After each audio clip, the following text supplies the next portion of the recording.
Iran keen to position warship in Gulf of Mexico to display power to Donald Trump. Iran risks infuriating the U.S. and South America after announcing it intends to send warships to patrol the region as a sign of power. The decision comes on the same day that a senior politician in Tehran said the country wants to cooperate more with Russia on security. Local media has reported the country's newly appointed Navy commander Rear Admiral Hossein Khanzadi is planning to fly the Iranian flag in the Gulf of Mexico.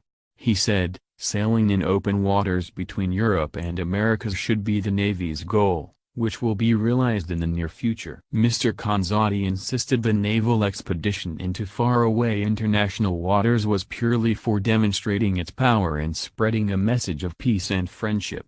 The Navy leader also announced plans to develop new military resources for operations overseas, including upgrading vessels and helicopters, as well as a new ship and submarine fleet.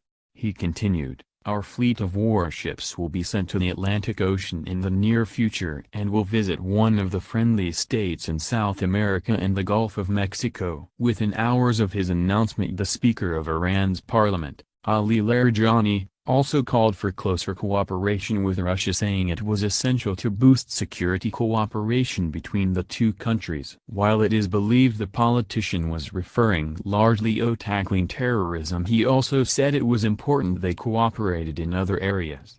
He said, "In Iran, all sectors are interested in cooperation with Russia." The U.S. and Iran took part in a military standoff just a couple of months ago. The USS Thunderbolt fired several warning shots towards an Iranian ship for what they described as provocative actions. However, Iran accused the U.S. of trying to intimidate their vessels and firing 2 shots in a bid to force the crew to move away. Tensions have increased between Iran and the U.S. since President Trump pulled out of the Joint Comprehensive Plan of Action. The deal, also known as the Iran Nuclear Agreement, was meant to incentivize Tehran after it gave up its nuclear weapons. However, the U.S. president refused to sign the deal originally brokered by his predecessor, claiming it is not a fair deal. The UK, US, Russia, France, China, and Germany have all agreed to sign the deal with Iran regardless of whether the U.S. pulls out. Mr. Trump has argued that the Iran nuclear agreement is too lenient and called for tougher sanctions to be imposed on the rogue state. Meanwhile, Iran's Supreme Leader Ayatollah Ali Khamenei has called America the #1 enemy. He said,